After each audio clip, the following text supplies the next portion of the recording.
नमस्कार, India voice पर स्वागत है आपका। मैं हूं आपके साथ प्रियंका मिश्रा। केंद्र के बजट से वित्त मंत्री निर्मला सीतारमण ने आज झारखंड की किस्मत का खाका खींचने की तैयारी की है।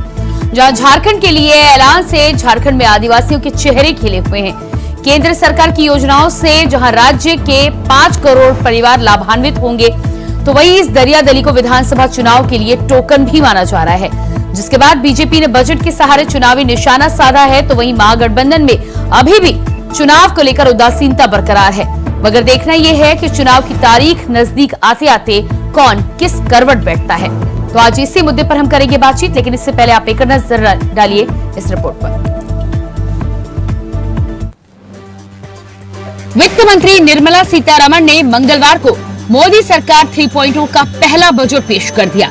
वित्त मंत्री ने अपने पिटारों की पोटली को खोलते हुए कई राज्यों के लिए विशेष पैकेज का ऐलान किया।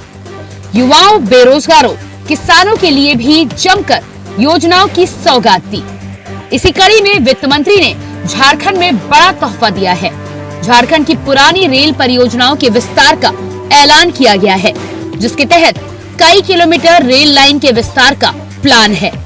वित्त मंत्री ने बजट पेश करते हुए कहा कि झारखंड में 1000 करोड़ रुपए से गोइलकेरा मनोहरपुर थर्ड लाइन का 40 किलोमीटर विस्तार किया जाएगा। इसके अलावा 250 करोड़ रुपए से बंदमुंडा रांची रेल लाइन का 58 किलोमीटर का विस्तार किया जाना है। 9.50 करोड़ रुपए में रांची लोहरदगा टोरी का 113 किलोमीटर विस्तार होना है। साथ ही मुरी बड़कखाना 58 किलोमीटर रेल लाइन का दोहरीकरण किया जाएगा। वहीं राजखरसवा सिन्नी थर्ड लाइन के विस्तार का प्लान है। इसके अलावा झारखंड समेत देश भर के आदिवासियों को भी बजट से मोदी सरकार ने बम कर दिया है। आदिवासी समुदाय की सामाजिक आर्थिक स्थिति में सुधार के लिए प्रधानमंत्री जनजातीय उन्नत ग्राम अभियान शुरू किया जाएगा। इस योजना से आदिवासी बहुल गांवों और आकांक्षी जिलों में आदिवासी परिवारों के लिए संतृप्ति कवरेज को अपनाया जाएगा और इससे 63,000 गाँवों को कवर किया जाएगा, जिससे 5 करोड़ आदिवासी लोगों को इसका लाभ होगा। इसके अलावा पूर्वोदय योजना की भी शुरुआत की गई है, जिससे पूर्वोत्तर राज्यों को लाभ मिलेगा। वित्त मंत्री और मोदी सरकार ने अपने पिटारे के जरिए झारखंड के होने वाले विधानसभा चुनाव को साधने की पूरी कोशिश कर ली है। हालांकि इसका लाभ मोदी सरकार को कितना मिलता है, ये तो आने वाला वक्त ही बताएगा। Bureau report, India voice. तो केंद्र के बजट से झारखंड का चुनाव कैसे साधा जाएगा और भारतीय जनता पार्टी ने क्या इसी को लेकर तैयारी शुरू की है, आज के बजट के माध्यम से आज इसी पर हम करेंगे बातचीत। हमारे साथ जेबी तुदे जी, प्रवक्ता बीजेपी से जुड़ चुके हैं, बहुत स्वागत है आपका कार्यक्रम में। इसके अलावा एएस देओल जी, जेएमएम प्रवक्ता हमारे साथ हैं, आपका भी बहुत बहुत स्वागत है। और जगदीश साहू जी, कांग्रेस प्रवक्ता हमारे साथ जुड़े हैं, आपका भी बहुत बहुत स्वागत है। तो सबसे पहला सवाल जेबी तुदे जी आपके पास ही आऊंगी। जिस तरह से झारखंड की हम बात कर रहे हैं और केंद्र के बजट में झारखंड के लिए जिस तरह से पिटारा खोला गया है, योजनाओं का पिटारा, इसके बाद एक तरफ आदिवासियों के चेहरे खिले हुए हैं, लेकिन सीधे तौर पर इसे झारखंड विधानसभा चुनाव के लिए निशाने का तीर माना जा रहा है। देखिए, जब ये पूरे देश का बजट लोकसभा में प्रस्तुत किया गया, तो ये केवल झारखंड के लिए की बात हमें नहीं करनी चाहिए। पूरे देश में जिस तरह का माहौल आज के बजट के बाद पैदा हुआ है, चाहे वो ग्रामीण क्षेत्र हो, जो हमारे 5 पिलर्स हैं, गरीब महिलाएं, युवा और अन्नदाता, इन सारे जो हमारे समुदाय हैं, उद्योग जगत हैं, जो हमारी फॉरेन ट्रेड्स हैं, इन सारे जगह में एक जबरदस्त खुशी की लहर देखने को मिल रही है। और हम ये कह सकते हैं कि आने वाले समय में जो हमारा संकल्प है विकसित भारत 2047 तक एक विकसित भारत बनाने का, उसके लिए आज का बजट एक जबरदस्त उन्होंने अपनी आधारशिला रखी है। और मुझे पूरा विश्वास है कि समय के साथ हम इस संकल्प को पूरा करेंगे। जी बिल्कुल। तो जिस तरह से बजट को लेकर झारखंड के लिए भी खास दरियादिली दिखाई गई है, कई परियोजनाओं के साथ ही साथ 5 करोड़ परिवारों को लाभ की बात की जा रही है, कई अन्य योजनाएं हैं जो झारखंड के लोगों के हित में हैं। क्या आपको भी ऐसा लगता है कि आने वाले समय में, अब क्योंकि विधानसभा चुनाव है, तो लोग इस बजट से खुश होंगे और इसका नतीजा चुनाव में भी देखने को मिलेगा? नहीं, देखिए, जब बजट हम बनाते हैं तो उसके पीछे कई एक वर्षों की मेहनत रहती है। ये कोई चुनाव आ रहा है तो हम कोई गोइलकेरा का रोड नहीं बनाने लगे या बंडा मुंडा का रोड नहीं बनाने लगे। इसके पहले कई एक वर्षों से उस पर सर्वे चलता रहा है और उस सर्वे के बाद इन कॉरिडोर्स को, चाहे वो सड़क मार्ग हो या रेल मार्ग हो, इसकी परियोजनाएं भारत सरकार के स्तर पर वहां लंबित थी, उस पर विचार हो रहा था। और जब ये सारी चीजें कंप्लीट हो गई हैं तो ये सही समय है कि प्रधानमंत्री जी के अमृतकाल के पहले बजट में ही इसका आवंटन किया जाए। अब आप इसे सही समय कह रहे हैं और देखते हैं कि कांग्रेस और जेएमएम इसको क्या कहते हैं। अब सही समय या विधानसभा चुनाव का समय है, ये तो जनता बताएगी। फिलहाल मैं एक बात खाली कह देता हूँ। मैं एक बात इसलिए कहना चाहता हूँ क्योंकि जनरली जो हमारी पॉलिटिकल सरकारें होती हैं, जब चुनाव का समय आता है, कहने का मतलब जब 5 साल का टेन्योर खत्म हो जाता है, तब वो बहुत सारे कार्य करने लगते हैं। ये ये राष्ट्रीय बजट है। इस पर देओल साहब से जवाब ले लूं मैं। देओल साहब, जेबी तुबिद जी कह रहे हैं कि कई सालों का काम जो है उसके बाद बजट में ये तमाम योजनाएं आती हैं, तो क्या आपको लगता है कि इससे पहले के जो सरकार के बजट आए, 7वां बजट वित्त मंत्री निर्मला सीतारमण पेश कर रही थी, जितनी दरियादली दिखाई, इससे पहले भी झारखंड के लिए इस तरह की योजनाएं आई हैं? देखिए, सबसे पहले तो आज का जो बजट है ये एक अपॉर्चुनिस्ट बजट है और ये ब्लैकमेल किया हुआ है, तो ब्लैकमेल का रिजल्ट है। जैसे एक केंद्र सरकार को 2 राज्यों के मुखियाओं ने ब्लैकमेल करके और आप ये बजट से साफ स्पष्ट है कि इक्विटेबल डिस्ट्रीब्यूशन ऑफ वेल्थ पूरे कंट्री में नहीं है। आप देखोगे कि जहां जहां से सरकार, बीजेपी को अपनी सरकार बचाने, लेकिन देओल सर, आपको तो खुश होना चाहिए कि मुख्यमंत्री हेमंत सोरेन मुलाकात करने के लिए पहुंचे थे और उसके बाद झारखंड को सौगात मिली है।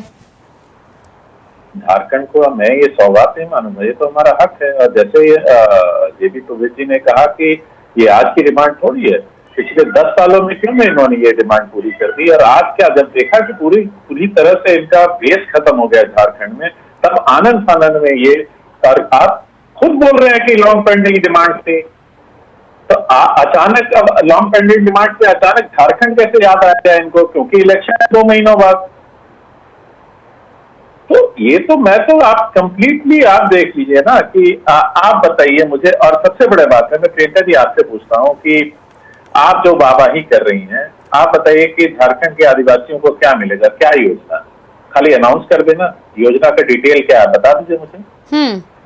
तो आपको लगता है ये केवल नहीं, तो आपको लगता है कि ये केवल अनाउंसमेंट होगा? नहीं, बताइए क्या मिलेगा आदिवासियों को, आप बता नहीं। देओल साहब, फिलहाल तो मैं योजनाओं पे जो ऐलान किया गया आज तो उसी पर बात कर रहे हैं। आप इम्प्लीमेंटेशन कैसे होगा ये तो आने वाला वक्त ही बताएगा ना। अरे ऐलान तो 15-15 लाख का मोदी जी ने कहा था ना कि सबके खाते में आएगा, फिर बाद में जुमला निकला, तो ये भी जुमला निकलेगा। अच्छा, जेबी तुबिद जी जवाब दीजिएगा इस पर। अच्छा, आप बताइए, पहले बजट में एक एक डिटेल बताया जाता है, ये तो खाली बता के मैं करूंगी, ये करूंगी। अरे क्या करेंगे बताइए ना पब्लिक को, कब आएगा?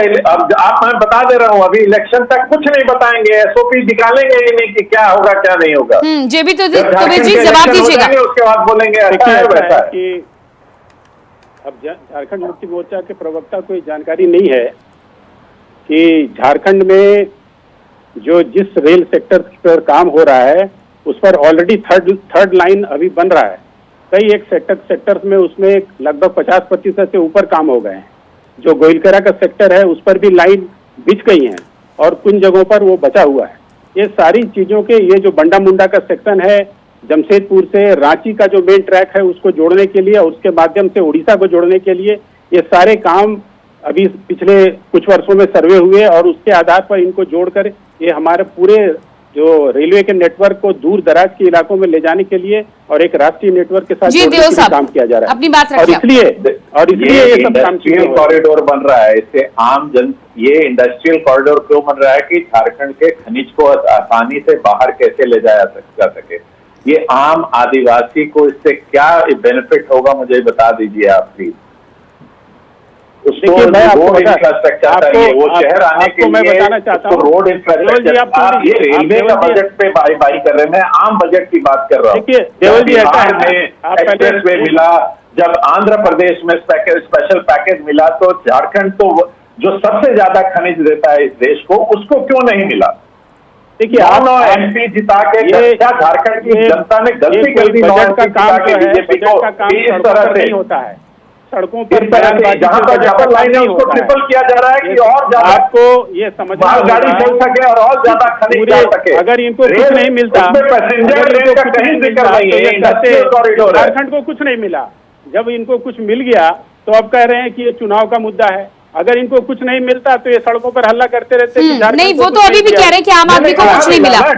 अरे आम आदमी को कैसे नहीं मिला? आपको मैं बताना चाहता हूँ, जब पिछले बार जब प्रधानमंत्री जब आए थे तो उन्होंने 20,000 करोड़ जब से आजादी हुई है रेलवे का बजट अलग से आता था की घोषणा की थी, और वो भी बिरसा मुंडा जी के गांव में जाकर आज उसी बजट का विस्तृत कौन सी ट्रेन नहीं चला दी, कौन सी कनेक्टिविटी नहीं दी, और सभी सेक्टर्स में कौन सी उन्होंने कहा कि मुझे बताइए, जो हमारे यहाँ 4 करोड़ शहरों को कनेक्ट कर दिया आवास बने थे, प्रधानमंत्री कैसे? नहीं, ठीक है देव सर, आपके पास में आती हूँ, आपके सवाल पे जवाब भी लूंगी। जगदीश साहू जी हमारे साथ बने हुए। जगदीश साहू जी, आपको भी क्या लगता है, देव साहब जी जिस तरह से कह रहे हैं कि जिन योजनाओं को लेकर बात की गई है, जिस तरह से पूर्वोदय विकास योजना को लेकर, कॉरिडोर विकसित करने को लेकर यहाँ पर काम हो रहा है, क्या आपको भी लगता है कि इससे आने वाले समय में कोई लाभ नहीं होने वाला? देखिए, भाजपा का ये केंद्र सरकार का ये 11वां बजट है और इस बजट में जो मिलना चाहिए आम जनता को और झारखंड को जो लाभ मिलना चाहिए, वो लाभ झारखंड को नहीं मिला है। यहाँ किसान, गरीब, दलित सारे लोग इस बजट से इस बजट को निराशाजनक बजट को देख रहे हैं। कारण कि आप देखिए, जो इनकम टैक्स का स्लैब बढ़ना चाहिए था, 5 लाख करना चाहिए था, वो स्लैब बढ़ा नहीं। और जो स्लैब था 5 से 10 लाख, उसमें भी टैक्स बढ़ा के ले रहा है, टैक्स पेयर बना दिया। और ये जो योजना दे रहे हैं, योजना को शो कर रहे हैं, तुविद साहब जो महाराज बोल रहे हैं कि इससे झारखंड को बहुत लाभ होगा, तो ये जो लुभाने का जो काम कर रहे हैं चुनाव में, वो यहाँ का जनता ठगने वाली है, ठगाने वाली जनता नहीं है। तुविद साहब यहाँ के वरिष्ठ पदाधिकारी रह चुके हैं और सारा चीज जान रहे हैं कि झारखंड का क्या स्थिति है। अगर झारखंड में बजट में जो हमारा झारखंड का 1,36,000 करोड़ रुपया जो रॉयल्टी का निकलता है वही दे देता तो उससे काफी विकास होता और यहाँ के जनता भी खुश होते और यहाँ का जनता का विकास भी होता।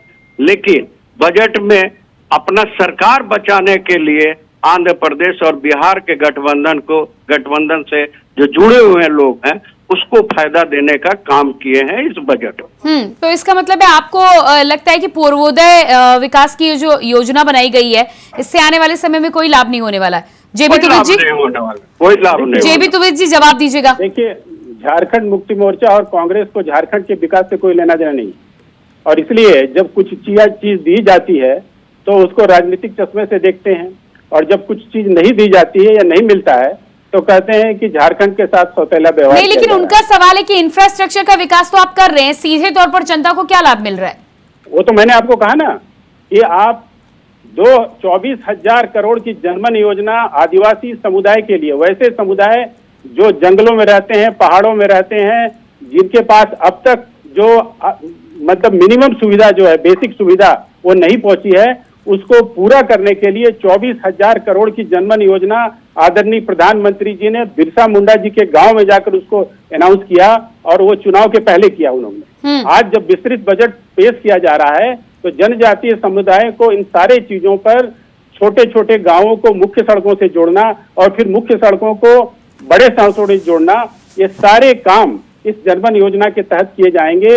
हर गांव में, हर जो घरों में बिजली को कैसे पहुंचाया जाए उस पर कार्रवाई की जाएगी। जो हमारे 9 पिलर्स एस्टेब्लिश किए गए हैं। क्या कहना है इस पर आपका? उन्नत ग्राम योजना से लेकर तमाम योजनाओं का जिक्र कर रहे हैं तुविद जी। वर्षा आधारित कृषि को कैसे समाप्त किया जाए, कैसे हम सिंचाई की सुविधा दी जाए, इसके लिए उन्होंने उसकी व्यवस्था की है। तो हमारा तो 10 लाख लोग यहाँ से पलायन करके दूसरों राज्यों में जाता है, क्योंकि खेती के लिए पानी नहीं है।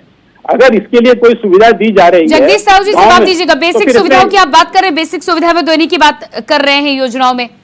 देखिए इस बजट में बेसिक सुविधा कुछ भी नहीं है। अगर बेसिक सुविधा देना होता तो किसान के लिए जो सामान खरीदते हैं किसानी के क्षेत्र में, उस पर जीएसटी समाप्त करना चाहिए था। खाद और बीज में मतलब सस्ता करना चाहिए था। अरे लेकिन एमएसपी को लेकर आप कह रहे थे, एमएसपी तो अब लागू की गई है ना, गारंटी भले ही नहीं दी गई लेकिन एमएसपी तो दी है ना। ये कभी भी एमएसपी का गारंटी नहीं दे सकते हैं। हम बोल रहे हैं ना, ये खाली झूठा वादा करके देश को ठगने का और यहाँ के आदिवासियों को ठग कर वोट लेने का काम कर रहे हैं इस बजट से, और कोई फायदा नहीं। देओल साहब अपनी बात रखिएगा। देखिए सुधीर जी बता रहे हैं कि जितने भी अनाउंसमेंट किए हैं, तो एक जो केंद्र सरकार होती है, किसी भी कंट्री की सरकार होती है, उसका धर्म होता है काम करना। तो जिस काम के लिए उनको चुना गया है और उस काम करने के लिए अगर उन्होंने अनाउंसमेंट किया कि हम काम कर रहे हैं, तो अपनी पीठ थपथपा मारने लगे कि देखा हमने काम करके। अरे आपको चुना ही उसके लिए गया, पर आपको इसलिए नहीं चुना गया था कि आप एक के मुंह में गुलाब जामुन दीजिएगा और दूसरे के मुंह में करेला दीजिएगा, है ना।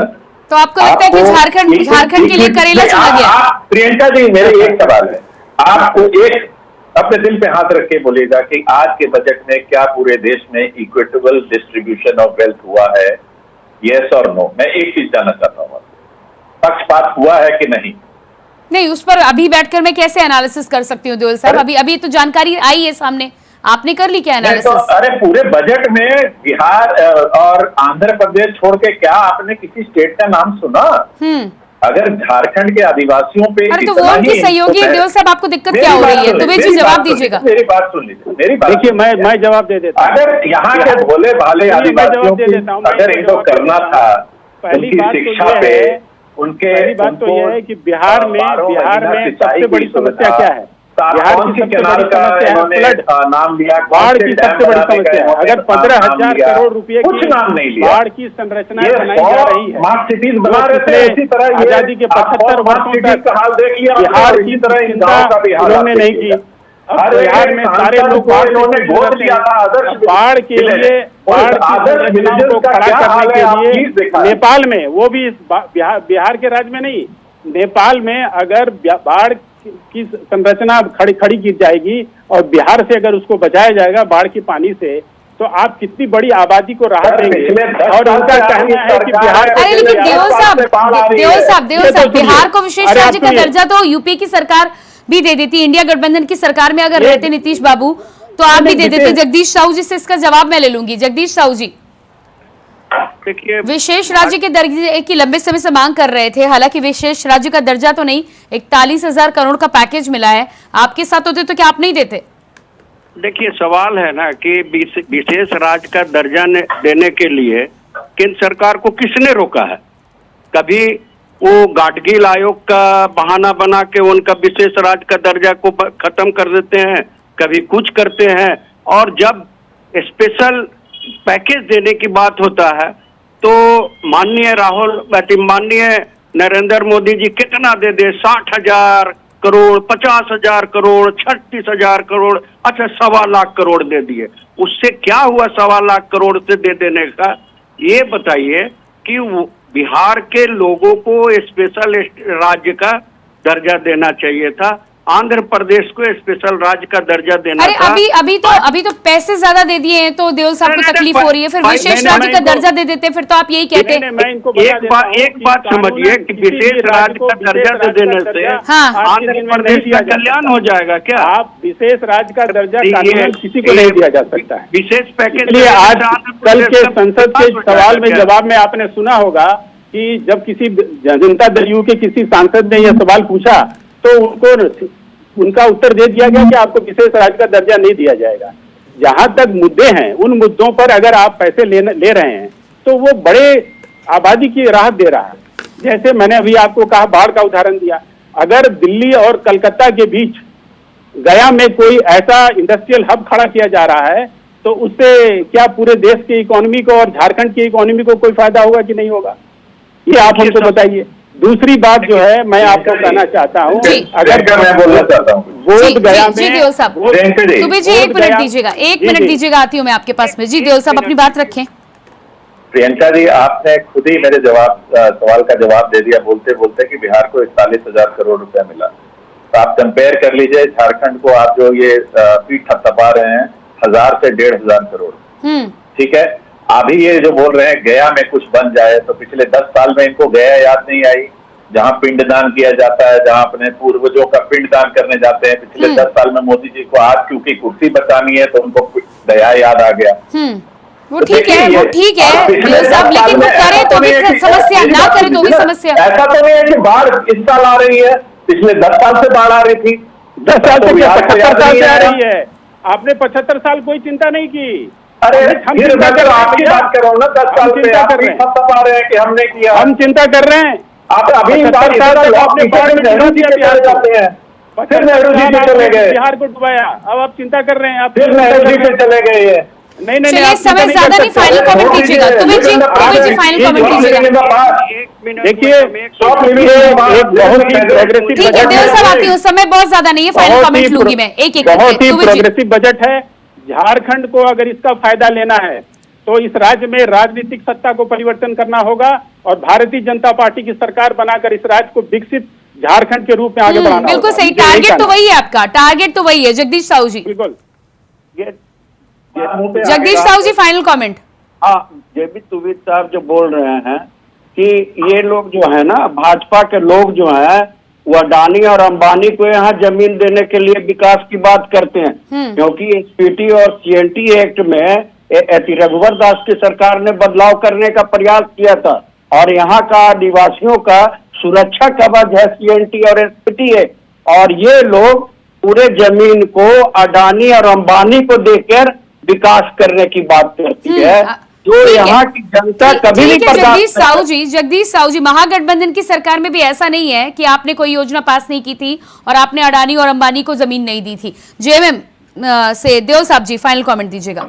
फाइनल कमेंट प्रियंका जी यही है कि तुबित जी के मुंह से मतलब निकल ही गया कि अगर आप चाहते हैं कि आप कुछ काम करें तो आपको सरकार हमें देनी होगी, अदरवाइज बीजेपी वहां कोई पैसा नहीं देगी झारखंड में। तो ये ब्लैकमेल जनता को साफ कर रहे हैं नेशनल टीवी पे बैठ के कि नहीं दोगे तो तुम्हारा काम नहीं होगा। ये जनता समझती है और जनता आपको जरूर बताएगी 2 महीने के अंदर, 3 महीने के अंदर कि हम धमकियों से नहीं डरने वाले। हम अगर नहीं मिलेगा, हमें अपना हक लेना आता है, हम खुद लड़ के ले लेंगे अपना हक। अभी आप बैसाखियों पे चल रहे हैं, पहले आपकी बैसाखियां गिराएंगे, उसके बाद आपको आपकी कुर्सी से। ठीक है, बहुत बहुत धन्यवाद आप सभी का। जेबी तुबित जी, जगदीश साहू जी, एस देओल जी, बहुत धन्यवाद जुड़ने के लिए। तो जिस तरह से झारखंड को लेकर केंद्र सरकार की तरफ से बजट को लेकर बात कही जा रही है, कहा तो ये भी जा रहा है कि आदिवासियों के लिए पिटारा खोला गया है, लेकिन वही दूसरी तरफ महागठबंधन इस पर सवाल उठा रहा है। अब देखना ये होगा कि तमाम योजनाओं का जो जिक्र किया गया है उससे आने वाले समय में जनता कितनी खुश होती है, और जिस तरह से माना जा रहा है कि बजट के सहारे विधानसभा की तरफ निशाना लगाया गया है, क्या वाकई में ये निशाना, ये रणनीति आने वाले समय में कारगर साबित होती है या नहीं, इसका फैसला जनता करेगी। फिलहाल खास कार्यक्रम में इतने ही। खबरों के लिए बने रहिए इंडिया वॉइस के साथ। मुझे दीजिए इजाजत, नमस्कार।